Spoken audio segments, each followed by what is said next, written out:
세상에 많은 종교들이 있습니다. 근데 그 종교들 그걸 가보면 말이죠, 기념품을 팔기도 하고 그 종교를 잊지 않도록 늘 기억에 이렇게 뇌리에 박히기 위해서 여러 가지 의식들을 많이 합니다. 그러나 기독교는 눈에 보이는 그런 의식들은 별로 없습니다. 왜? 우리는 보이지 않는 초월적 하나님을 경배하기 때문에 예배 속에서 이것은 그냥 예배의 절차지 특별한 의식이나 무엇을 주지는 않습니다. 하지만 기독교에서는 꼭 의식이 있는 게 있습니다. 그것이 바로 성찬 예식입니다. 이 성찬 예식은 누가 만든 것이냐? 우리 주님께서 직접 제정하신 겁니다. 어디에 나와 있느냐? 23절에 보면 내가 너희에게 전한 것은 누구에게 받은 것이니? 주께 받은 것이니. 이것은요, 사도 바울이 얘기하고 있지만 먼저는 사도들에게, 제자들에게 너희가 이 성찬 예식을 집례하라, 이렇게 주님이 직접 제정하셨어요. 그리고 어떻게 하셨어요? 그 위에 우리들 모두에 이렇게 전수되어서 성찬 예식을 집례하는 것입니다. 그런데 제가 오늘 본문을 가지고 성찬에 관한 설교를 참 많이 했는데 이번에 새로운 관점에서 성령님이 깨닫게 해주셨어요. 저는 얼마나 신비하고 놀랐는지 모릅니다.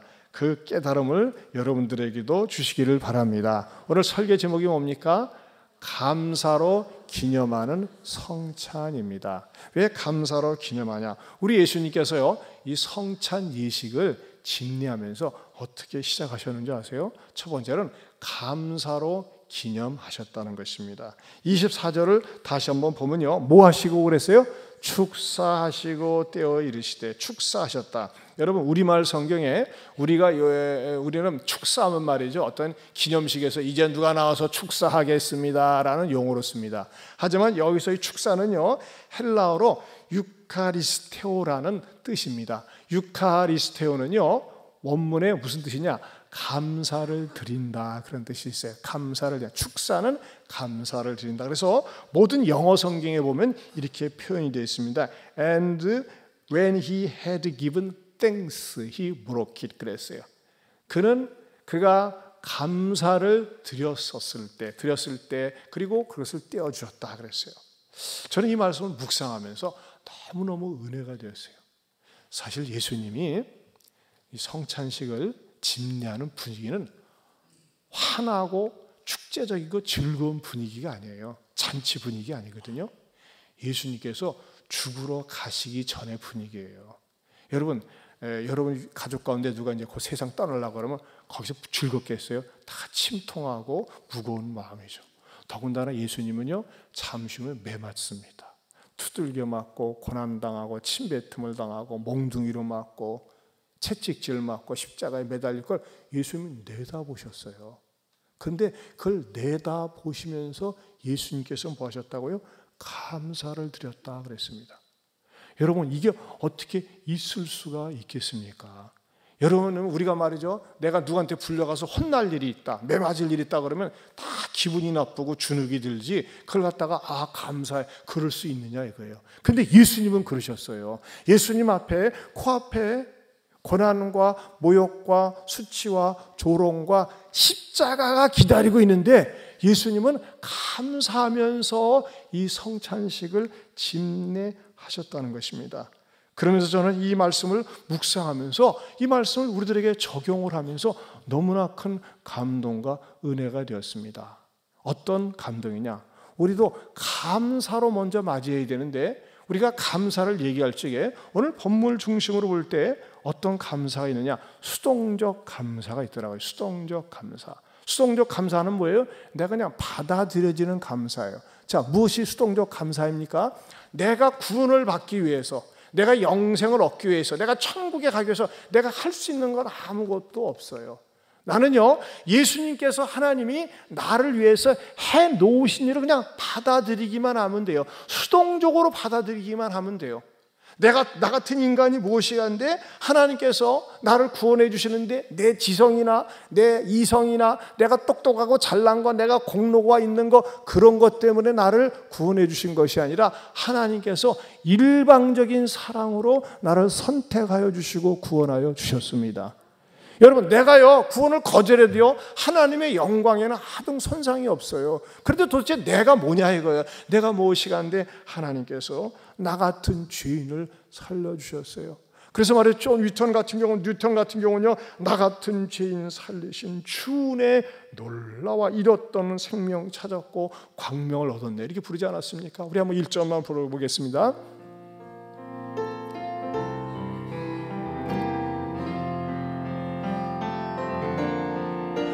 나 같은 죄인 살리신 주의 놀라운 이뤘던 생명 찾았고 광명을 얻었네. 그렇습니다. 나 같은 죄인을 살려주셨어요. 이게 수동적 감사입니다. 그 다음에 두 번째는 어떤 감사가 있어야 되느냐? 능동적 감사가 있어야 됩니다. 능동적 감사. 자, 보세요. 예수님은 당신 자신이 맞닥뜨릴 수치, 부끄러움, 저주, 손가락질을 딱 생각을 하면서 더 적극적으로 감사를 하신 거예요. 그 십자가 사건이라고 하는 것은 얼마나 부끄러운 사건인지 모릅니다. 그런데도 불구하고 예수님께서는 감사로 맞이하셨어요. 그것이 어디에 나와 있느냐? 히브리서 12장 2절에 이렇게 말씀하고 있습니다. 같이 봅니다. 믿음의 주요 또 온전하게 하시는 이인 예수를 바라보자. 그는 그 앞에 있는 기쁨을 위하여 십자가를 참으사 부끄러움을 개의치 아니하시더니 하나님 보좌 우편에 앉으셨느니라. 십자가 생각하면 사실 부끄러운 것이거든요. 뻘거벗겨져가지고 대롱대롱 매달려지고 피를 흘리는 건데, 그런데 그 부끄러움을 개의치 아니하시고 그걸 받아들였다는 것입니다. 저는 이 말씀을 묵상하면서 이렇게 적용이 되더라고요. 뭐냐면요, 예수님은 하나님의 아들이기 때문에 예지력이 있으셔서 앞으로 몇 시간 후에 무슨 일이 일어날지를 아셨어요. 그러나 사실 저와 여러분은 내일날 1시간 후에도 무슨 일이 일어날지 모르는 게 우리 인간의 일이 아니겠어요. 그런데 이런 게 있죠. 내 가정에서 내가 아무리 말을 해도, 내가 아무리 노력을 해도, 내가 힘을 써도 바뀌어지지 않고 달라지지 않는 것들이 의외로 많이 있습니다. 여러분, 아이들 성격 쉽게 바뀌어집니까? 남편이나 아내나. 또는 말이죠, 어떤 가정에는요 고질적인 질병으로 고통을 당해요. 병원에 다니면서 애를 쓰고 수고를 하는데도 불구하고 당장 나아지지 않고 바뀌어지지 않아요. 직장생활도 마음에 들지 않은 상사가 있고 정말 나를 은근히 피곤하게 하는 부하 직원이 있고 내 삶 속에 어렵고 힘든 일들이 있어요. 근데 그것을 생각할 때 어떻게 됩니까? 짜증이 나고 화가 나고 불쾌하고 견딜 수가 없어요. 그리고 그런 인간들 조금 대하면 말이죠, 쉽게 혈기가 막 튀어져 나오고 입술로 죄짓게 되잖아요. 그런 것들에 대해서 여러분 감사하라는 거예요. 감사할 수 있겠어요? 감사 못해요. 인간적인 생각으로는 못하죠. 그러나 신앙의 힘으로 하라는 것입니다. 누구처럼? 예수님처럼. 예수님은요 빨고벗겨지고 수치당할 것을 내다보면서 감사하셨다니까요.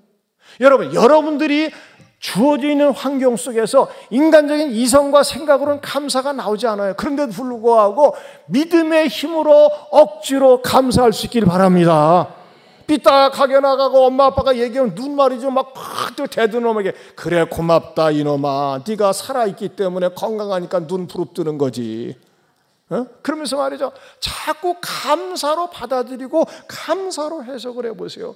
저는 이 말씀을 묵상하면서 깨달았어요. 우리가 말이죠 어려움과 힘든 일들을 갖다가 내가 자꾸 감사함으로 나아가면 하나님께서 그 가운데서 감싸 두셨던 보물을 나중에는 감싸 주시는 축복으로 인도하시더라 이겁니다. 기가 막힌 신비 아니겠어요? 말을 안 들어요. 안 돼요. 근데 말이죠, 계속 그래도 감사하세요. 불순종하는데도 말 안 듣는데도 감사하다 하면요, 하나님께서 그놈을 갖다가 감싸 주셨던 것을 갖다가 나에게 더 좋은 것을 주시기 위해서 감싸 주시리라 믿습니다. 무엇으로 감싸 주세요? 원망과 불평으로부터 나를 감싸 주세요. 이게 놀라운 신비예요. 우리 예수님은 말이죠, 너무나도 억울하고 불리하게 세상 사람들의 조롱을 받으면서 하나님 감사합니다 하면서 받아들인 것처럼, 여러분들이 여러분의 삶의 처지에서 내 인간적인 수단이나 방법이나 내 노력이나 내 의지 가지고 안 되는 것들에 대해서도 감사로 선포하고 감사로 나아가면 하나님께서 반드시 감사함으로 감싸 주시리라 믿습니다. 그래서 아무것도 염려하지 말고 오직 모든 일에 기도와 간구로 너희 구할 것을 뭐함으로? 감사함으로 하나님께 아뢰라. 마음으로는 감사가 나오지만 그 감사로 선포하고 감사하러 나가면, 그러면 하나님께서 하늘의 평강으로 좋은 곳으로 때가 되면 마련해 주시리라 믿습니다. 이게 신앙생활의 신비 아니겠어요? 내가 당신 같으면 도망가거나 자살했을 거야. 그런데도 불구하고 당신이 감사하는 비결이 뭐야? 하나님이 주신 은혜지요. 말씀을 통해서 은혜 받고 그랬죠. 고백할 수 있기를 축원합니다. 두 번째로는 몸으로 오신 예수님을 기념 감사해야 합니다. 24절을 봅니다. 축사하시고 떼어 이르시되 이것은 너희를 위하는 뭐니? 내 몸이니 이것을 향하여 나를 기념하라 하시고. 여러분, 예수님이 이 몸으로 입고 오셨다, 사람의 몸이 되어서 오셨다고 하는 것은 굉장히 중요합니다. 예수님이 몸으로 입고 오셨다는 사실을 그렇게 부정하는 사람들이 많았어요. 지금도 그런 사람들이 많이 있고요. 왜? 예수님은 사람의 몸으로 입고 오셨지만 사람이시면서 완전한 신이셨거든요. 그런데 이것을 사람들이 받아들이지 않았어요. 신이라면 그럴 수가 없다. 당시에는요, 헬라 철학이 당시의 사상을 지배하고 있었어요. 헬라 철학은요, 이원론적인 사상이, 흑백 논리가 분명한 거예요. 영과 육이 있는데 영은 선한 것이고 육은 악한 것이다. 육은 물질인데 악한 것이다. 예수가 신이야? 하나님이야? 초월적인 분이야? 어떻게 초월적인 분이 악한 육체를 입고 올 수 있느냐? 말도 안 된다는 거예요. 아니, 분명히 예수는 십자가에 죽으시고 부활하셨는데 그것은 말이지 예수의 육체가 아니라 신비한 영일 뿐이고 공기와 같은 존재고, 아니 그건 유령이야, 이렇게 주장하는 사람들이 있었어요. 그걸 일컬어서 영지주의자들이다, 소위 가연소를 주장했어요. 심지어는요, 예수님이 죽으시고 부활한 다음에도 부활의 십자가의 도를 분명히 전하는데 아니야 그건 있잖아, 신이 그럴 수가 없다니까 하면서 예수님이 육체로 오심을 부인하는 자들이 있다 보니까요, 사도 요한이 너무나 화가 나가지고 얼마나 세게 얘기했는 줄 아세요? 요한 2서 1장 7절에서 11절 같이 봅니다. 시작. 자가 세상에 많이 나왔으니 이는 예수 그리스도께서 뭐로? 육체로 오심을 부인하는 자라. 이런 자가 미혹하는 자요 적 그리스도니 너희는 스스로 삼가 우리가 일한 것을 잃지 말고 오직 온전한 상을 받으라. 지나쳐 그리스도의 교훈 안에 거하지 아니하는 자는 다 하나님을 모시지 못하되 교훈 안에 거하는 그 사람은 아버지와 아들을 모시느니라. 누구든지 이 교훈을 가지지 않고 너희에게 나아가거든 그를 집에 들이지도 말고 인사도 하지 말라. 그에게 인사하는 자는 그 악한 일에 참여하는 자임이라. 얼마나 사도 요한이 분노를 했으면 그런 말을 했겠어요. 인사도 하지 말고, 사람은 인사는 해야 되잖아요. 근데 뭐예요? 적 그리스도에 대해서는 용납하지 말라는 거예요. 여러분, 저 여러분의 마음속에는요, 예수님은 신화적인 인물이 아니라 사람의 몸을 입고 오신 하나님의 아들로 굳게 믿을 수 있길 바랍니다. 따라서 합시다. 예수님은 나와 같이 몸을 입고 이 땅에 오셨습니다. 믿습니까? 예수님은 신화가 아니에요. 신화적인 주인공이 아니에요. 지금도 많은 사람들은 이스라엘 나라의 신화다 그렇게 얘기하는 사람들이 있어요. 아니에요. 잘못 알고 있는 거예요. 예수님은 육체의 몸을 입고 오셨습니다. 그러면 왜 육체의 몸을 입고 오셨느냐?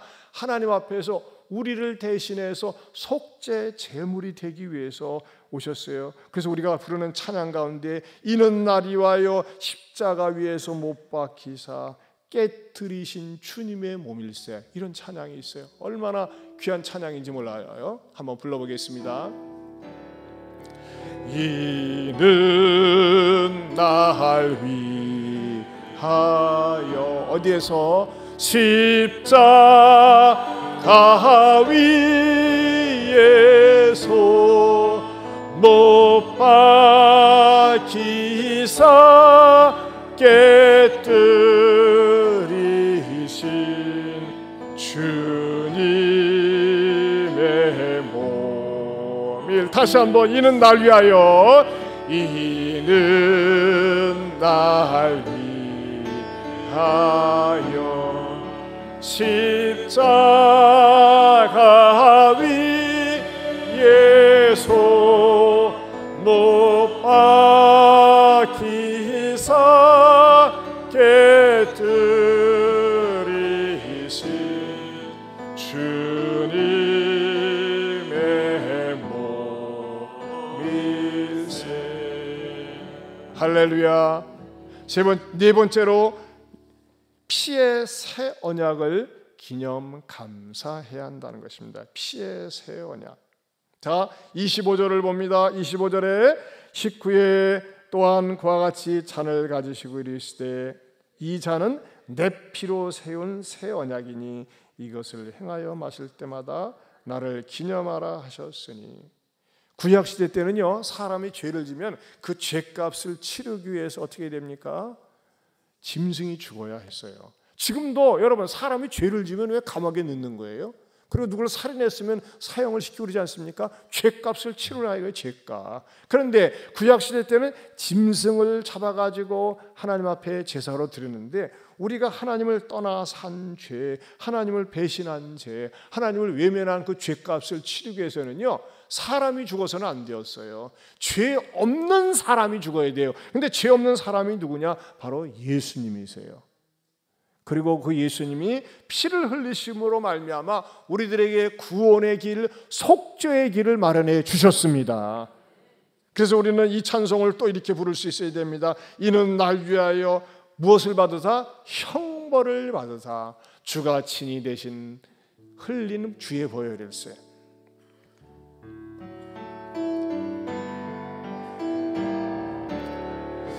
이는 날 위하여 형벌을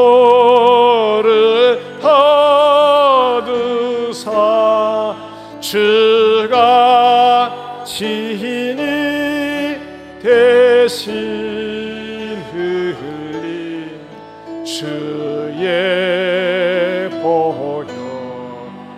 다시 한번, 이는 날 위하여, 이는 날 위하여 형벌을 받으사 주가 친히 대신 흘린 주의 보혈일세. 성찬에 참여하는 의미는요, 주님이 나를 위해서 몸이 찢기시고 피를 흘려 주셨습니다 하는 것을 생생하게 기억하기 위해서 이 성찬에 참여하는 것입니다. 그리고 더 나아가서 다섯 번째로는 전하는 사명을 감사해야 됩니다. 네 번째는 전하는 사명을 기념 감사해야 됩니다. 따라서 전하는 사명을 기념 감사해야 됩니다. 어디 나와 있어요? 26절을 같이 봅니다. 시작. 너희가 이 떡을 먹으며 이 잔을 마실 때마다 주의 죽으심을 그가 오실 때까지 전하는 것이니라. 여러분, 예수님은요, 이 땅에 사람의 몸을 입고 오셨고 십자가에 죽으시고 부활하셨습니다. 이것은 사실입니다. 요즘 유행하는 말로 팩트, 사실이면서 진실이십니다. 그리고 예수님이 십자가에 죽으시고 부활하셨기 때문에 저와 여러분에게 구원의 길이 마련된 줄로 믿습니다. 구원의 길이 열린 거예요. 그런데 우리 하나님은요, 우리만 이것을 독점하고 나만 혼자서 맛보고 누리기를 원치 않으세요. 이것을 모르는 사람들에게 전하기를 원하세요. 나누기를 원하세요. 이것을 집약적으로 공동체에서 합심해서 하는 게 뭡니까? 새생명 축제입니다. 언제 하죠? 11월 28일, 12월 2일 합니다. 우리 찬양대도 그때 찬양대도 쓰지만은 내가 인도한 분도 이쪽 저쪽에 와서 그날 앉을 수 있기를 바랍니다. 어떤 집사님이 제자 훈련하는데 목사님 왜 새 생명 축제라고 하나요? 물어봐요. 그러고 보니까 그냥 썼지 정말 그 의미를 제대로 설명한 적이 없어요. 왜 새 생명 축제인가? 그냥 생명의 축제가 아니라 여러분 우리 모든 사람에게는요 태어나면서부터 자연적인 생명이 주어집니다.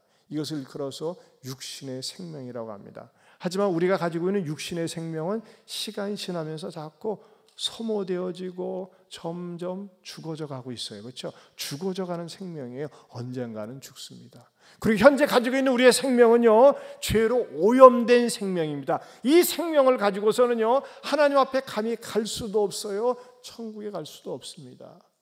그렇기 때문에 어떻게 해야 됩니까? 새 생명을 얻어야 새 생명. 새 생명이 뭡니까? 새 생명은 다른 말로 하면 영생입니다. 영원한 생명, 이터널 라이프, 뉴 라이프. 여러분 영원한 생명을 어떻게 얻을 수 있어요? 새 생명은요 바로 새 생명을 주신 분을 영접해야지 믿어야지만이 얻을 수가 있습니다. 그걸 누가 주셨어요? 예수님이 주신 거예요. 그래서 예수님을 내가 모셔드리고 환영하고 받아들이면요 그 사람에게 새 생명이 주어지는 줄로 믿습니다. 그 새 생명이 주어졌을 때 하나님 앞에 설 수가 있고 구원을 받을 수 있는 것입니다. 이것을 우리가 나눠주는 시간이 어느 때예요? 바로 새 생명 축제입니다. 11월 28일 날은 우리 이만수 강도님이 오셔가지고 12월 2일 날은 제가 여러분에게 말씀을 준비합니다. 여러분 생명의 아름다움이 얼마나 기가 막힌지 몰라요. 지난주 금요일 날도 이 분지 앞에서 제가 이렇게 사진을 한번 찍었어요. 분지 한번 보여주셔 보세요. 잠깐만요. 이야, 이 생명이 있으니까요. 제가 말이죠 여러 거 사진을 찍었어요. 여러 거 너무 좋았어요. 이게 말이죠 이게 사과예요. 사과. 이게 사과. 이건 말이죠. 이게 뭐냐? 여기 무슨 꽃인지 꽃향기가요. 기가 막히게 향기가 이게 강대상까지 날라요. 우리 성가대에게 향기를 맡을 수 있는 기회를 예배 후에 드리겠습니다. 생명의 신비로움, 생명의 아름다움. 그런데 하나님께서 우리들에게 주시는 생명은 얼마나 기가 막힙니까? 그게 새 생명이에요. 영원한 생명이에요. 근데 그 영원한 새 생명을 갖다가 전도 집회 때, 새 생명 축제 때 나눠주는 것입니다. 이래 여러분들이 적극 동참하여 주시기를 바랍니다. 그리고 우리가 이 성찬에 참여하면서 다섯 번째로는 반드시 회개하고 참여해야 합니다. 27절을 보겠습니다. 27절 같이 봅니다. 그러므로 누구든지 주의 떡이나 잔을 합당하지 않게 먹고 마시는 자는 주의 몸과 주의 피에 대하여 죄를 짓는 것이니라. 사람이 자기를 살피고 그 후에야 이 떡을 먹고 이 잔을 마실지니 주의 몸을 분별하지 못하고 먹고 마시는 자는 자기의 죄를 먹고 마시는 것이니라. 여러분 성찬식에 참여할 때 28절에 보면 자기를 살피라 그랬어요. 회개하라 이 말이에요. 여러분 우리가 거울 앞에 설 때도 말이죠. 내가 오물 묻지는 않았는가? 제대로 이렇게 된 모습인가? 살피지 않습니까? 마찬가지로 성찬에 참여하면서 내가 하나님의 자녀로서 부끄럽게 살지는 않았는가? 음란한 짓을 저지르지는 않았는가? 하나님의 영광을 가리지는 않았는가? 그것을 살피면서 회개해야 한다는 것입니다. 이것을 의미를 모르고 참여하면 안 돼요. 그래서 이것을 애기들에게 줄 수가 없는 겁니다. 의미를 여러분 절대 말이죠. 우리 애기 하나 주세요. 이건 아니에요. 과자가 아니에요, 여러분. 예수님의 살이에요. 의미를 알아야 돼요. 의미. 어떤 사람들은 애기들한테 막 주려고 그래요. 안 됩니다. 그리고 학습 세례 또는 입교를 받으신 분들이 참여해야 됩니다. 왜? 세례 받았다는 건 뭐예요? 나는 하나님의 자녀로서 당당하게 살겠습니다라는 그 절차를 밟은 분들이거든요. 세례를 받지 않았으면 이걸 참여할 수가 없습니다. 이 성찬 예식에 참여하는 건요, 세례 받은 사람들의 특권입니다. 그래서 여러분들이 이 예식이 진행될 때에 아이들에게 줄 수 없고 또 학습이나 세례받거나 입교하지 않은 분들, 입교는 어려서 유아세례 받고 작년 때 문답을 한 분들이 참여할 수 있는 것입니다. 그런데 내가 세례를 받고 입교를 받았는데도 불구하고 내가 지난주 삶을 보니까 너무나 불순종하고 하나님의 마음을 아프게 한 것 같아요. 이런 분들은 차라리 참여하지 않는 거 좋아요. 장난으로 참여했다가 망한 사람이 있어요. 유명한 가수 70이 넘은 조모 가수라고 있죠. 한국의 유명한 가수 아닙니까? 그 사람은 신학교까지 졸업한 사람이에요. 미국에서 트리니티. 그런데 말이죠, 늘 장난기가 많았어요. 성찬 예식도 말이죠, 한 번만 먹으면 이게 양이 차는가요 하면서 돌아와가지고 또 먹고 해가지고 그 사람 말이 우습게 여기면서 나중에 우스운 인생이 되고 말았어요. 여러분, 성찬 예식에 참여할 때는 진지하게 간절한 마음으로 참여할 수 있기를 바랍니다.